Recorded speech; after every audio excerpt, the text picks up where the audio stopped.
Hello Jason, this is the test video for your JZX100 to Altezza 3S plug and play harness.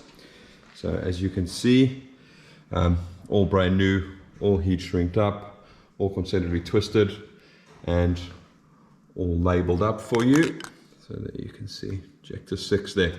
Okay, so what we're going to do now is, this is an JZX100 half cut. So you're going to have to excuse my little bit of a mess. I've kind of had to build adapter harnesses to convert an JZX100 to an Altezza 3S-GE, and that's what this little adapter here is for as well. You've got your gauge device. So obviously in your case, you've just got the white plug which goes in there, the grey plug, the blue plug. You've got your gauge device to make all the gauges work, including AC. Now, this device is originally designed for an JZX100, so it's effectively can only convert a 4-cylinder rev counter signal to a 6-cylinder rev counter signal. We've now got a 6-cylinder signal. You've got an Altezza 3S-GE, so we're using a tacho converter, so this will need to be adjusted when it gets to you just to match up with your actual cluster as well. So again, I can talk you through that when it gets to Japan to you. Okay, so we've got your speed and your reverse here. That's obviously for your R154. So again, it does go down inside there and it runs along the engine like that. I'm just using a 2 JZX100 VVTi just to do the testing. I've got an old EGR valve to test the idle control valve. So we'll go through all of that in a minute. But first, what we're going to be doing today is we're going to be testing the ambient temp. So the gauge device puts out a temperature for the dash. Looking at the dash lights. Now in your case, you've got an Altezza 3S-GE, so we're not going to be having the oil on here. Unfortunately, I haven't got a 3S-GE cluster, but that is all wired up correctly to work. So you just need to remember, you need to replace the normal oil pressure switch that comes on a JZX100 and swap it out for the pressure sensor from the 3S-GE. We'll then look at the starter. So what I've done is we've got an LED on here so we can actually see when the starter's working. We're gonna look at the fuel pump. Fuel pump is controlled by the ECU. So what we'll do is we'll show you exactly how that works and make sure it works when it's supposed to. We've got the speed sensor, so we're going to feed a little signal to the speed sensor to come up on the dash to make sure we're happy with that. Then we're going to do the reverse switch as well. So when you stick it in reverse, your reverse lights will come on. Then we're going to look at the temp gauge because it's communicated to the analog MPX device. Then what we're going to do is we're going to look at we're going to feed a signal to the crank sensor so we can check the tach. It's coming up on the dash. We'll check each injector one by one, make sure they're clicking. We're going to test all 3 coils and we're going to do the idle air control valve, and then we're going to go through what to do with the trouble codes. Okay, so just to, I think we've obviously got all your coils hooked up here. We've got the 3 spark plugs. Obviously it's wasted spark, so I've got these out so we can actually see them sparking. We've got all your injectors over there, so they're ready to go in and do that. Okay, so first thing obviously is, as it's plug and play, you're just going to get in the car after you plugged it in, switch it all on. Okay, so we're happy. We've got a check engine light. That means that the ECU is alive, so we're happy with that. So we're going to come around here and we're going to take a look. I'm going to see if I can get it hopefully there. Let's get it at a right angle. Says 18 degrees. So as per usual with the analog device, we don't actually sense the ambient temperature. It just transmits 18 degrees all the time. So that's just, it'll show up on your dash so you don't get a E for error, which is annoying on that one. Okay, so well, the only dash light we could really go through is obviously the check engine light. That's working. The oil will done by the oil pressure sensor, which will be in your middle cluster there, and the alternator is automatically sensed. So you don't have to worry about that. If the voltage drops below 11.8 volts, then the charging light will come on. So that's all sorted out for you there. All right, so now what we're going to do is we're going to do the starter. Now I'm going to have to lean over when I do this. So actually what I'm going to do is I'm going to include the fuel pump and the starter circuit together because they work kind of the same. So essentially the ECU controls the fuel pump. The fuel pump will only come on in 2 conditions. Number 1, when the engine's cranking, aka the actual ECU gets a starter signal to say that the engine is cranking, you'll see the LED come on. And the second time is when it gets a crank signal. So we're gonna come back and visit this twice. So this is basically a plug I've made and it goes into the standard car and it's connected to the standard fuel pump wires that are powered from this fuse box over here. Okay, so when I crank it now, you're gonna see that LED light up and you're gonna hopefully be able to see that LED light up. We'll have to check and see the lighting situation, what's going to happen. Okay, so again, I'm just cranking the key over to start. You can hear the relay, and then fingers crossed, you can actually see that lighting up. And then secondly, you can hopefully see that lighting up. Sorry, I'm going to lean across here. Okay, so we're happy with the starter circuit. Neutral start switch is correctly done. So as soon as you crank that key, that starter solenoid will work. Okay, so next up, we're going to move over to the speed sensor. So what I've got here is a little device to transmit a signal. It's actually it's the same as the tacho corrector that we've got in there. You can use it to test for signal. So that's exactly what we're going to do. So just to make sure all the wiring is correct, obviously I've got power and ground in here. The device is actually working. There you go, get a bit on the light. Now what I'm going to do is I'm just going to plug this in here, and effectively what you're going to notice is that your speedo is going to work. So as I go from there, let me just see if I can, it's pretty dark. Right, okay, so I'm happy with that. I've gone directly from the plug, and obviously the speedo is working on the dash. So we'll get that out of the way. Okay. Right, so onto the reverse circuit. So obviously there's your reverse light wire. There's your plug on there, ready to go.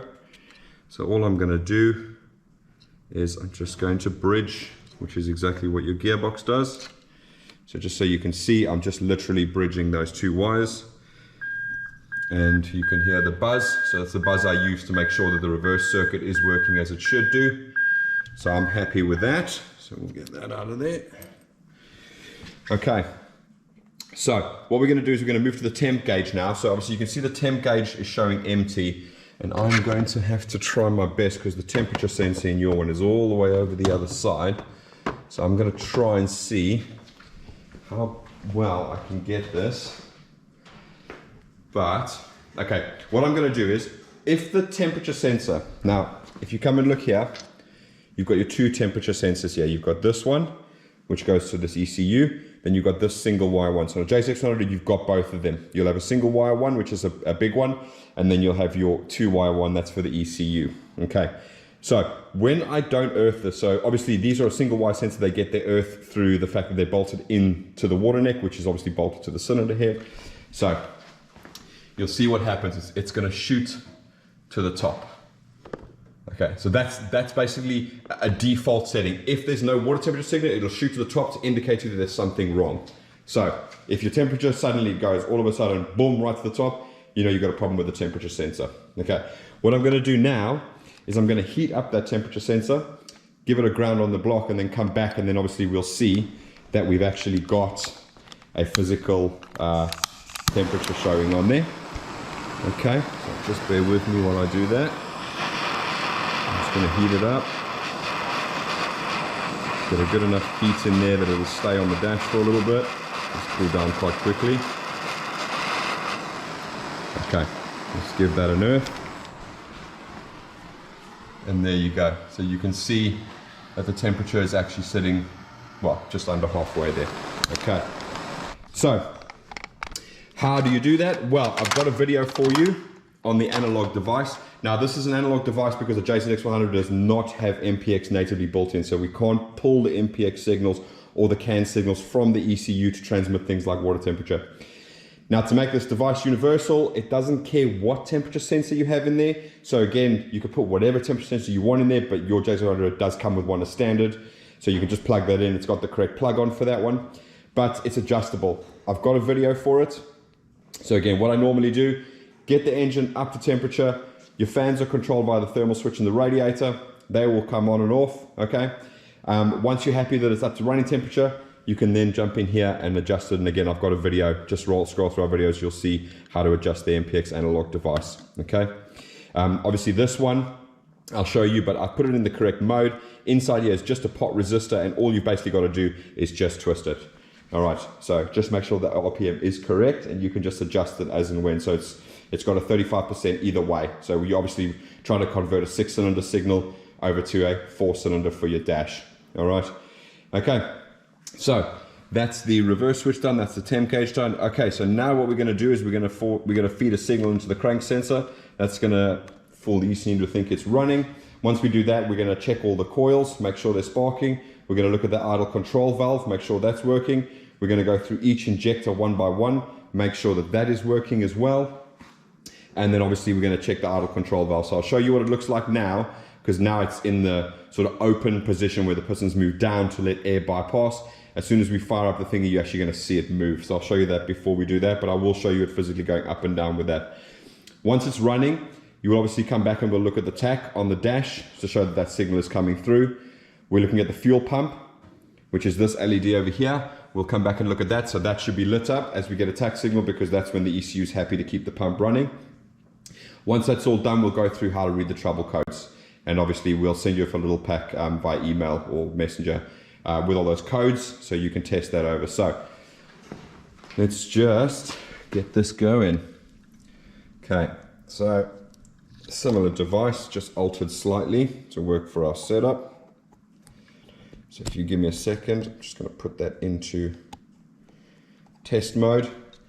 Now, as soon as I plug this into the crank sensor, you're going to hear it go. There you go. Oh, actually, you know what? Okay, so you see that idle control valve, right? So that's now closed, because obviously it's picking up the RPM is above idle. If I remove that, you'll see there you go. So now it resets, okay? And if I go here, you see, now it fully extends again. This isn't a job, it's got not enough steps for that, so you have got a little noise that you hear there. So coming along, there's one coil, there's two coil, hopefully we can see it, there's three coil. Okay, so all three coils are working, we're happy with that. So I'm just gonna, sorry, that was plugged in there. So we're gonna start from here. So we've got injector 1 at the front, can you hear that clicking away? Injector 2, that one's clicking away. Injector 3, that one's happy. Injector 4, that one's happy. Injector 5, that one's happy. And injector 6, and that one is happy. Okay, so as I said earlier, there's our little LED. Let's see if I can block the light so you can see it. There you go. So fuel pump would be running in this particular case, and as you can see there, we're getting a tach signal through. All right, so as I said, that is adjustable. So once you're up and running, and obviously you get it nice and idling, you can hold it a certain RPM, and then obviously it'll, you can just adjust that clock so that it's correct. Okay, right, so I'm happy with that. We've gone through tach, we've gone through each of the injectors, we've gone through the coils, we've gone through the idle air control valve. I'm just going to quickly disconnect this, and then you should see the idle control valve will go down, and obviously fuel pump is now no longer running. Okay, so just the way that Toyota controls the fuel pump and the way that it's wired as standard, the fuel pump will continue to run after you turn the ignition off. So don't freak out, that's exactly how it's supposed to be. It doesn't prime, it keeps running when you turn the key off. All right, so as you can see here, what we've basically done is we've designed it kind of like an IS300 or a GS300. So you've got your grommet here, which goes into your ECU box, and your igniter comes out here, so you can mount your igniter on the strut on the top there. Okay, so onto trouble codes. Now, on the IS200, early models had this diagnostic port in the front of the engine bay, in front of this fuse box here. Not 100% sure if your Altezza will have one. I'm not too au fait with those particular models, but either way, you've got your OBD2 port underneath here. Now all you got to do with this one is basically bridge pin 4 and 13, right? That's TC and one of the grounds. 4 and 5 are ground, 13 is TC. You're going to bridge them. What I'm going to do for the ease of us right now is I'm going to bridge TC and E1 in this little diagnostic box. So I'm going to go over to the cluster. Now I'm blocking the light, fantastic. And when I bridge this, what you're going to notice is the check engine light's going to go out and the codes are going to start. So you're going to have 1, 1, 2, 3, that's 13. We got 1, 2, and we got 1, 2, 21. And we got 1, 2, 1, 2. That's 22 because we've got no coolant temp plugged in. And we got 1, 2, and we got 1, 2, 3, and 4. Okay, not going to go through all of them, but there's a prime example. You bridge them in groups of 2. So there we had 13 and we had 21 and 22. 21 is coolant temp. 22, sorry, it wasn't 22, it was 24. Yeah, 24 is intake air temperature. We would have got 31 because we haven't got a MAF plugged in. We got 21 because we haven't got a coolant temp sensor plugged in. But I left them unplugged just so we could have the codes so you could actually see it. Okay, so in terms of when you get it into the car, obviously you've got your starter over here. So that's going to all have your main power cable, which will come up here to your battery. All right, you've got your battery feeding into your fuse box. You've got your alternator, which is going to come off here. So you're going to attach your main thick cable from your alternator from here and bring it down to the alternator, just a cable on its own. Okay, and then obviously you've got your earth. Now normally these are earthed on the block somewhere, so you can't actually see it, but I've just earthed this block at the bottom there. So again, same story, you've got your earth coming off your battery underneath, bolted to the chassis, comes along, goes down and then up, and then you attach to the block on that side. All right. So in terms of electrical fittings, harness wise, you're going to obviously put the harness on. You need to attach a main thick starter cable. You need to attach an alternator cable and just plug this in. So just plug in your 3 plugs there, no problem at all. Okay. So I'm happy with everything. Everything seems to be working. Unfortunately, I can't test the oil pressure because I don't have an actual Altezza 3S set of clocks. We don't get that many of them obviously here in the UK, so I haven't managed to get my hands on one, but everything else works in terms of the MPX. I'm happy with that. The tacho works, and obviously the oil pressure is effectively just a wire from the sensor all the way to the dash, so there shouldn't be any major issues with that. So if you stay to the end, obviously we'll put the photos of the construction process and when it was complete for you as well. So I'm happy with this. So the next thing now is we're going to get this in a box, get it off to you in Japan, and hopefully it should be a really nice smooth install, again with everything labeled and everything ready to go. All right, well, thanks for that, Jayson. We'll get this in a box, get it on its way to you, and for everyone else, thanks for watching, and we'll see you again soon. Bye bye.